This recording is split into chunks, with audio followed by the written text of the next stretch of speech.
Dentre todas as condenações existentes na história da humanidade, nunca houve uma condenação tão cruel e torturante como a crucifixão. Contudo, apesar dos muitos estudos sobre a crucifixão, é provável que nossa ideia a seu respeito seja um tanto superficial.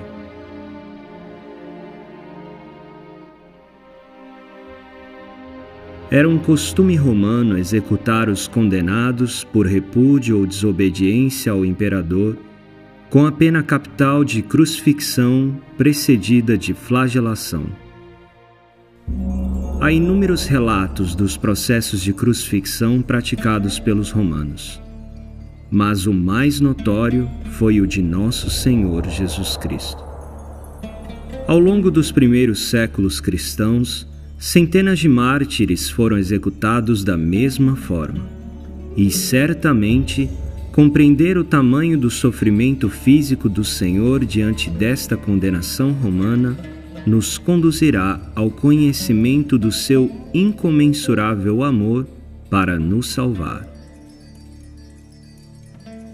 Uma vez que um tribunal romano emitia uma sentença de morte por crucifixão, era tradição que primeiro o condenado fosse submetido à flagelação romana, meio pelo qual sofreria dores extremas até que chegasse ao colapso, antes mesmo de ser crucificado. Diz a Nova Enciclopédia Católica. O flagelo romano, ou flagrum, era constituído por tiras de couro ou corda, com pedaços de ferro e ossos atados às extremidades. Geralmente o flagrum era confeccionado sob a forma de um chicote conhecido como gato de 9 rabos, e quando utilizado para açoitar, provocavam grandes lacerações nas vítimas. Neste sentido, Eusébio de Cesareia nos testemunha no século IV esta impressionante realidade. Seus corpos estavam temivelmente lacerados.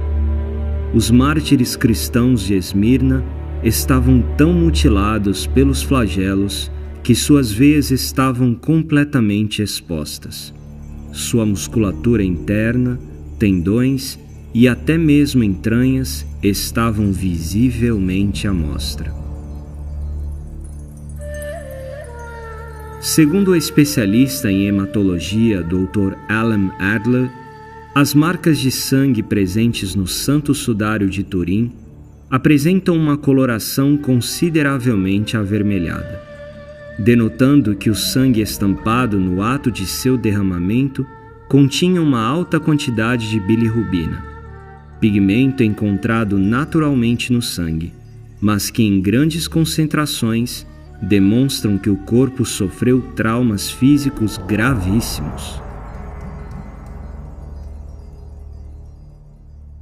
Uma vez flagelado, o condenado era obrigado a carregar sua própria cruz pelos corredores da cidade. Apesar de os condenados carregarem normalmente apenas a haste horizontal, conhecida como patibulum, Nosso Senhor a carregou integralmente. Isto, pouco tempo depois de se encontrar em imenso estado de choque causado pela flagelação. Não era praxe que os romanos crucificassem os condenados em montes, e sim nas próprias ruas, à vista de todos. Entretanto, Nosso Senhor Jesus Cristo foi conduzido ao Monte Calvário, ou Monte da Caveira. No cume do monte, iniciou-se o suplício final de sua missão. As dores causadas pela brutal flagelação eram ainda mais agudas pela coroação de espinhos, que lancinavam em sua cabeça devido à perfuração dos espinhos na região dos nervos trigêmeos. Isto ocasionava sequências de espasmos e ataques de dores faciais indescritíveis.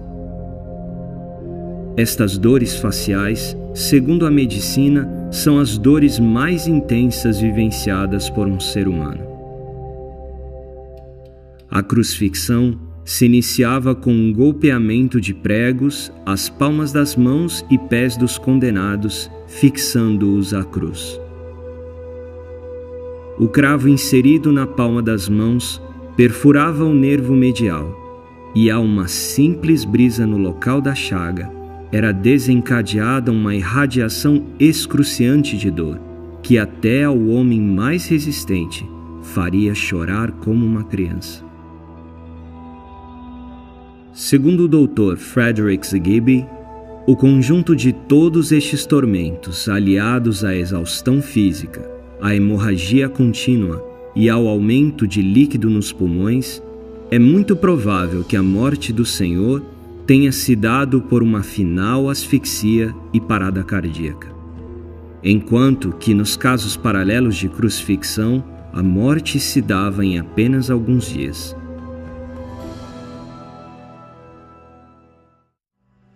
Os relatos nos evangelhos dizem que seu corpo foi deposto da cruz e colocado num túmulo emprestado, localizado a 50 metros do Monte Calvário e que pertencia a José de Arimateia. Em 335, o imperador Constantino erigeu uma basílica sobre este santo lugar, onde atualmente é motivo de inumeráveis peregrinações vindas do mundo inteiro. Senhor Jesus Cristo, na hora da vossa morte, o sol escureceu. Precisamente nesta hora da história, vivemos na escuridão de Deus. Ajudai-nos a reconhecer, nesta hora da escuridão e confusão, o vosso rosto. Mostrai-vos novamente ao mundo nesta hora. Fazei com que a vossa salvação se manifeste. Amém.